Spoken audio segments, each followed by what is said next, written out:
Pertama-tama, yang harus kita garis bawahi, bahwa kita semua, sebagai makhluk berakal berperasaan sepakat, mengutuk, mengecam segala bentuk radikalisme, terorisme, separatisme, ekstremisme, baik itu yang dilakukan oleh orang per orang, ataupun yang dilakukan kelompok, organisasi, ataupun yang dilakukan oleh negara. Terlepas dari anggapan bahwa adanya pihak-pihak yang bermain soal isu terorisme ini, apakah ini hanya boneka semata, atau memang baik yang asli atau yang memainkan, sebenarnya keduanya itu exist. Pernahkah kita bertanya pada logika, kenapa sekarang ini banyak bermunculan kelompok-kelompok yang memakai label agama, yang merongrong pemerintah, bahkan yang lebih sangat tidak masuk akalnya lagi, kenapa sampai bermunculan adanya paham ketuhanan radikal? Ada apa sebenarnya dengan fenomena ini, hingga hidup kita menjadi sering terusik terganggu oleh perilaku-perilaku kelompok tersebut? Apakah mungkin hal tersebut lahir atas potensi agama, ataukah pastinya lahir akibat semata-mata kekuatan emosi? Menurut pandangan para radikalis, separatis, ekstremis teroris, kehadiran negara, ormas, sama sekali tidak bisa menyelesaikan masalah kehidupan umat atau rakyat, terlebih dalam soal kesejahteraannya. Oleh karena itu maka mereka mengambil inisiatif, menghimpun dan berupaya memberdayakan orang-orang yang merasa tidak diurus oleh negara, oleh ormas. Dengan kata lain, mereka menyimpulkan sebagai korban-korban dari kebijakan pemerintah. Kebencian mereka sama sekali bukan dilatar belakangi oleh pemahaman agama. Pertanyaannya, kenapa mereka begitu mudah dalam menghimpun pengikut? Apa senjata yang digunakannya? Apakah atas kekuatan pemahaman agamanya mereka bisa menarik pengikut itu? Sama sekali bukan bertumpu pada kekuatan pemahaman agamanya, tapi kekuatan itu memang sudah ada menjelma secara alami dan menyatu dalam suatu bentuk rasa kekecewaan rakyat terhadap perilaku atau kebijakan negara yang mereka nilai tidak adil, tidak mensejahterakan. Karena itu penting diketahui bahwa masalah pemahaman agama sama sekali sangat tidak logis kalau harus bisa dijadikan alat untuk menghimpun orang menjadi radikalis, ekstremis, separatis, teroris. Kenapa? Karena benih radikalis, ekstremis, separatis, teroris itu bukan bersumber dari rasa ketidakpuasan manusia pada pemahaman agama, melainkan dari rasa kekecewaan rakyat terhadap perilaku atau kebijakan pemerintah yang mereka nilai tidak adil, tidak mensejahterakan. Adapun bisa terbentuknya kelompok-kelompok radikalis, separatis, ekstremis, teroris yang berlabelkan agama, itu terjadi bukan karena dalam pemahaman agama banyak mengandung perintah untuk menjadi radikalis, separatis, ekstremis, teroris, tapi itu sesungguhnya merupakan ekses dari akibat hancurnya masalah pemahaman agama. Dengan begitu, maka agama menjadi mudah dijadikan alat untuk merekrut rakyat menjadi teroris. Pola yang digunakan oleh para tokoh radikalis, separatis, ekstremis, teroris itu adalah metode penghasutan yang dilandasi dengan dalil-dalil agama yang sudah hangus terbakar emosi.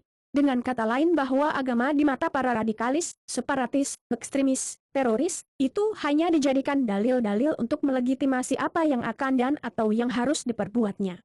Oleh karena itu, sehingga jangan heran jika pandangan agama para radikalis, separatis, ekstremis, teroris, dengan pasti akan menganggap halal membunuh orang-orang yang pro terhadap pemerintah.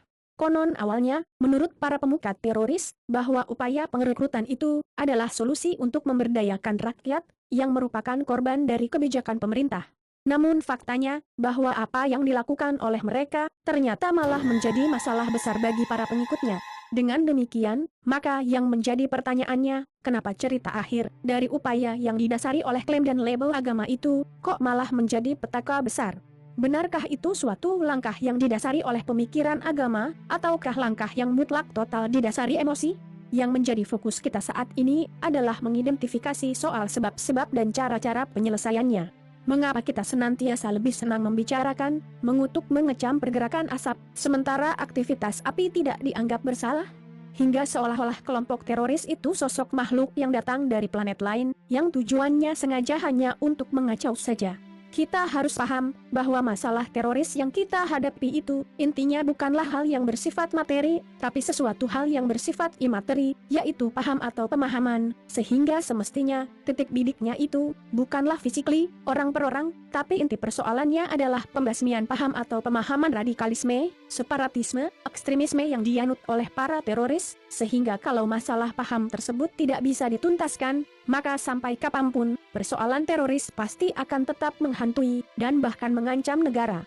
Kita pasti tahu bahwa sasaran inti para teroris itu bukanlah masyarakat, tapi penguasa, artinya tujuan mereka sebenarnya adalah berkuasa atau memimpin pemerintahan. Adapun kalau pada faktanya, mereka banyak melakukan kesadisan kekejaman terhadap masyarakat. Saya yakin bahwa itu hanya suatu bentuk kekesalan pelampiasan. Buktinya lihat saja ISIS yang ada di Suriah, sasaran mereka jelas bukan masyarakat, tapi penguasa.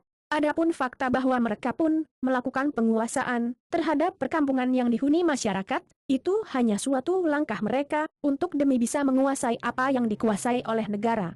Jadi akar masalah teroris itu adalah penuntasan paham. Pertanyaannya, apakah negara sebagai sumber kebenaran tidak punya senjata mutakhir untuk mengubah sikap para teroris dari radikal ke sikap yang mutlak betul-betul beradab?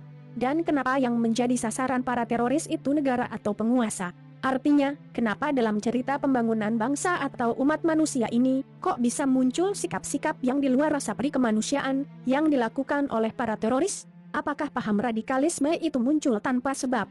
Ataukah memang terpancing dan bahkan tersuburkan oleh kebijakan-kebijakan yang dilakukan negara, yang lalu diolah oleh para pegiat radikalisme, separatisme, ekstremisme dan terorisme?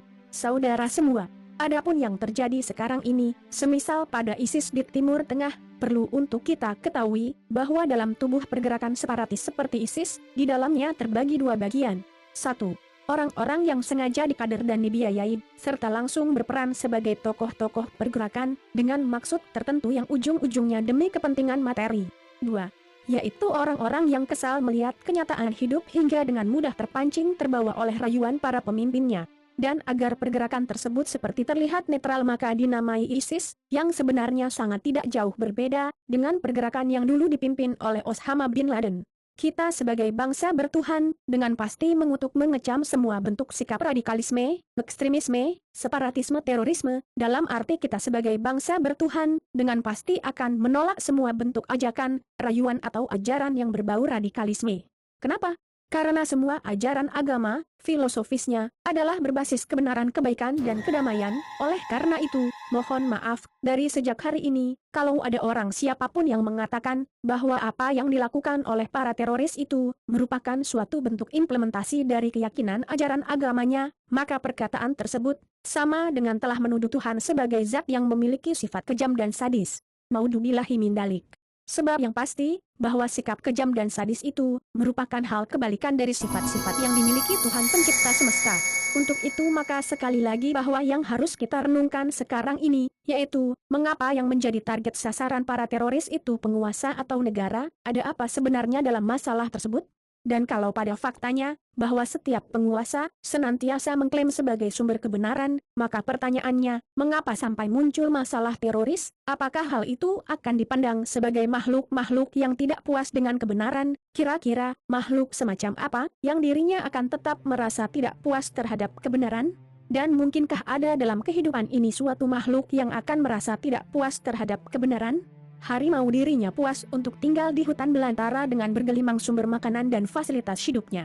Namun harimau pasti akan merambah ke perkampungan dan merampas hak manusia dengan menerkam, memakan hewan ternak dan bahkan mencakar kita, jika kondisi hutan sudah tidak dapat dijadikan tempat untuk pemuas hidupnya. Oleh karena itu, sehingga masalah teroris ini penting untuk kita selesaikan bersama. Kenapa? Karena yang kita khawatirkan adalah sikap kekesalan mereka yang tindakannya bisa saja menyasar rakyat biasa yang sama sekali tidak berdosa. Bagaimana dengan edukasi yang baik dan benar? Para pemeluk paham radikalisme itu, pemikirannya total bisa tobat berubah hijrah, untuk tidak melakukan hal-hal yang di luar fitrahnya sebagai manusia, yang notabene selaku makhluk berakal berperasaan. Dan penting untuk diketahui, bahwa Tuhan mencipta manusia itu, bukan untuk dijadikan makhluk perusak, tapi mutlak untuk dijadikan sebagai makhluk pembangun. Ini Ja'ilun fil ardi Khalifah, Al-Quran Surat Al-Baqarah ayat 30. Manusia memang senantiasa suka melakukan pengerusakan, namun pengerusakan di situ dengan tujuan demi membangun hidupnya. Dan pengerusakan di situ bisa kita pandang sebagai fitrah. Contohnya seperti kita sebagai manusia, butuh makanan yang bergizi, maka dengan begitu kita harus melakukan pengerusakan, yaitu dengan menyembelih kambing, domba, kerbau dan atau sapi, demi untuk memenuhi kebutuhan kita. Dan proses pengerusakan di situ pun tetap harus melalui koridor hukum yang berlaku, yang tersurat dan tersirat dalam hukum alam yang bisa terbaca oleh logika kita. 1. Sebab-sebab terorisme. Pertama, kekecewaan akibat dari ketidakadilan. Jika kita perhatikan, berbagai reaksi masyarakat pada apa yang mereka sebut ketidakadilan, selain yang bersikap menggunakan jalan kekerasan, juga banyak yang bersikap lain, misalnya memilih tak peduli, acuh dan cuek dengan apa yang terjadi. Dalam politik praktis, kelompok ini disebut golput.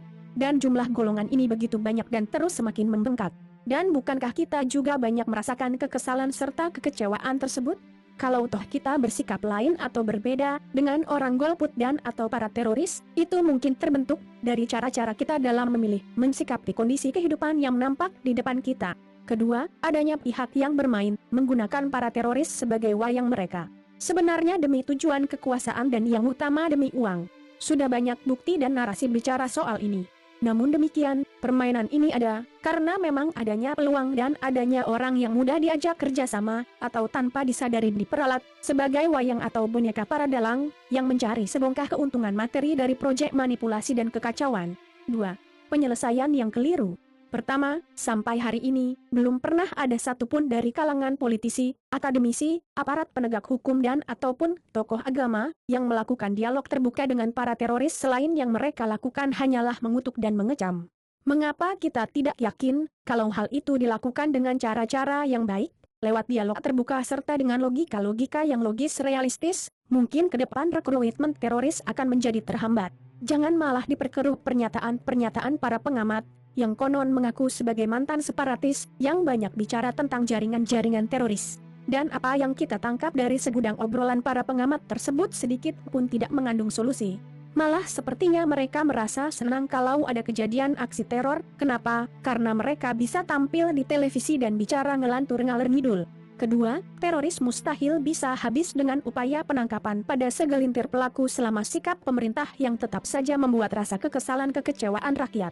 Faktanya, cerita tentang separatis, radikalisme, ekstremisme terorisme semakin hebat, silih berganti kedok, hilang satu tumbuh yang lainnya dengan merek dan logo yang berbeda.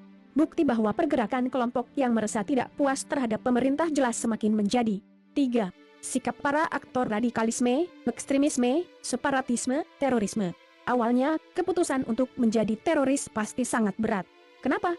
Karena bagaimanapun fitrah manusia, sama sekali tidak dicipta untuk menjadi makhluk jahat dan atau rusuh. Bahkan sebaliknya, manusia sengaja dicipta untuk menjadi makhluk pembangun, khalifah fil ardi. Berhubung kondisi dan banyak faktor pendukung, maka terpaksa diri mereka memilih menjadi teroris yang dijejali doktrin-doktrin siap mati, entah itu lewat eksekusi hukum yang berlaku, dan atau melalui bom bunuh diri dalam melakukan aksi terornya. Selanjutnya, apa yang mereka lakukan, diyakini seolah-olah suatu bentuk jalan perjuangan yang wajib dilaksanakan. 4. Kekerasan dan agama. Tidak ada agama yang mengajarkan kekerasan. Tapi kenapa kita malah mensepakati bahwa kelompok-kelompok radikal identiknya berlabel agama? Apakah mungkin ada paham ketuhanan radikal? Satupun tidak ada agama yang memerintahkan penganutnya berbuat radikal dalam arti berlaku kekerasan. Artinya, semua kelompok teroris harus berganti atau berubah nama. Jangan sampai malah kitalah yang terprovokasi, ikut-ikutan mencitrai teroris itu berpahamkan agama. Agama sangat tidak layak kalau harus dikaitkan dengan paham radikal sebab paham tersebut adalah paham kesesatan. Tuhan memang tidak suka terhadap pemerintahan yang zalim. Namun demikian, Tuhan pun jelas-jelas sangat tidak suka terhadap orang-orang yang berpaham kekerasan. Sulit diterima nalar jika ada ajaran agama yang menjunjung tinggi kasih sayang dan perdamaian yang bersumber pada keyakinan ketuhanan, malah mengajarkan cara-cara membunuh orang lain. Kenapa? Karena agama apapun di dunia pasti memiliki ajaran inti tentang kesucian. Menurut semua agama, kesucian adalah sterilnya diri seseorang dari perilaku buruk pada apapun yang ada di sekitarnya. Semua agama pasti sadar bahwa manusia terbaik itu adalah manusia yang paling bermanfaat bagi apa yang ada di sekitarnya. Karena itu, benak sulit menerima jika ada ajaran agama yang sumbernya nilai-nilai ketuhanan, dituduh sebagai referensi untuk melakukan kekerasan, intimidasi, teror dan permusuhan. Kehadiran agama di kehidupan ini total dianggap benar, karena agama menurut semua manusia adalah ajaran ketuhanan yang sudah pasti memerintahkan hidup rukun, damai dan saling kasih mengasihi. Agama manapun tidak pernah membekali cerulit, ketapel dan keluang pada umatnya. Ciri umat beragama itu terletak pada moralitas ucapan dan perilaku, dan bukan sama sekali pada senjata yang ia pegang untuk menakut-nakuti, menyakiti dan membunuh sesamanya. Kalau saja dulu, yang dihadapi Muhammad bin Abdullah adalah kondisi jahiliyah atau kebodohan, mungkinkah Nabi memiliki prinsip, manusia pasti cerdas, jika lehernya sudah digorok, atau kepalanya sudah terhantam pentungan? Jika begitu, dapat dipastikan, ayat dalam kitab suci pun akan membimbing Nabi menjadi seorang gladiator, dengan pasukan seluruh gangster dan bajak laut yang ada di dunia. Namun kenapa sampai tidak ada satupun kegiatan Nabi di Gua Hiro, yang tujuannya mengasah dirinya agar pintar membunuh, semisal menerima perintah yang isinya belajar membuat bom? Maka jika ada yang ngotot mengatasnamakan agama demi membunuh sesama, sesungguhnya orang demikian tidak paham agama, dan bisa disebut orang yang tidak beragama. Begitupun dengan pihak yang senantiasa mengasosiasikan agama atau menuduh agama yang melakukan kekerasan, ia memiliki status yang sama, yaitu tidak tahu agama atau orang yang tidak beragama pula. Sekali lagi, saya tegaskan, agama sama sekali tidak memerintahkan terhadap pemeluknya agar masing-masing diri dibekali dilengkapi dengan arit pedang dan kelewang. Perang, penindasan, teror terjadi, bukan sesuatu yang muncul secara mendadak seketika. Meletusnya hal itu melalui proses negosiasi yang panjang dan pada akhirnya mengalami kebuntuan.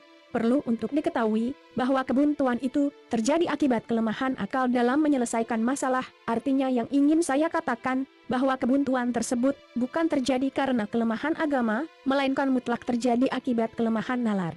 Terkait dengan hal itu, kalau saja dalam proses tersebut agama total terlibat, maka mustahil akan terjadi kebuntuan, sehingga dengan sendirinya, perang atau teror menteror antar sesama menjadi tidak meletus. Kenapa saya yakin akan hal itu? Karena agama adalah suatu cahaya, yang bisa menerangi berbagai alam kegelapan, atau arti lebih jelasnya sebenarnya meletusnya semisal perang mengatasnamakan agama itu, disebabkan karena dalam negosiasi, tidak melibatkan logika-logika pemikiran yang berbasis pada agama. Agama adalah suatu cahaya yang bisa menerangi berbagai alam kegelapan. Aksi kekerasan yang mengatasnamakan agama justru sangat terlihat ironis, karena semua jalan kekerasan semisal terorisme itu sama sekali tidak melibatkan logika-logika pemikiran yang berbasis pada agama. Agama hanya dijadikan kedok, terlihatnya hal itu tidak perlu memahami dulu agama secara mendalam, sebab kedok itu pasti akan dengan mudah terbuka, hanya dengan jalan dilihat oleh naluri, fitrah. Dengan potensi fitrah pada diri manusia, pasti akan dengan mudah untuk bisa melihat merasakan kejanggalan-kejanggalan para pelaku yang penuh dengan kebusukan-kebusukan. Oleh karena itu, maka hati-hati dalam menghadapi fitrah, sebab fitrah itu sengaja dicipta oleh Tuhan penguasa hidup dan dikondisikan supaya berfungsi sebagai alat pendeteksi perilaku baik dan buruk. Harapan saya, ke depan, ada langkah-langkah strategis dari BIN untuk melindungi agama dan keyakinan warga negaranya. Jangan sampai agama warga negaranya ternodai oleh orang-orang bodoh dan sadis yang senang mengatasnamakan agama untuk membunuh orang. BIN wajib memberi penjelasan bahwa terorisme bukanlah Islam dan bukan bagian dari Islam. Terorisme juga bukan oposisi dan bukan bagian dari oposisi, karena oposisi hanya ingin merubah hidup dengan jalan mengganti presiden secara konstitusional pada pemilu. Mereka bukan teroris dan teroris bukanlah oposisi. Bangsa Indonesia sebagai bangsa bertuhan, pasti mengutuk semua aksi terorisme, entah mereka dari golongan kampret atau kecebong, semua pasti akan sepakat bahwa BIN wajib mengeluarkan statement terorisme itu, bukanlah ajaran agama. Langkah kedua, BIN dan Badan Penanggulangan Terorisme wajib menyadari bahwa tupoksi preventif yang mereka jalankan gagal dalam mengantisipasi kejadian teror. Sebagai lembaga yang dibiayai dan diberi legitimasi oleh publik, cukup tepat apabila meminta maaf pada publik, dan jangan merasa disudutkan apabila banyak dikritisir publik. Persamaan logikanya, ibarat dalam soal jalan berlubang, mengkritisi Kementerian PU atau Dinas Bina Marga adalah hal yang lumrah dan benar adanya, daripada terus-menerus mengecam jalan bolong, karena anggaran dan kewenangan menambal jalan sudah diberikan semua pada kementerian tersebut.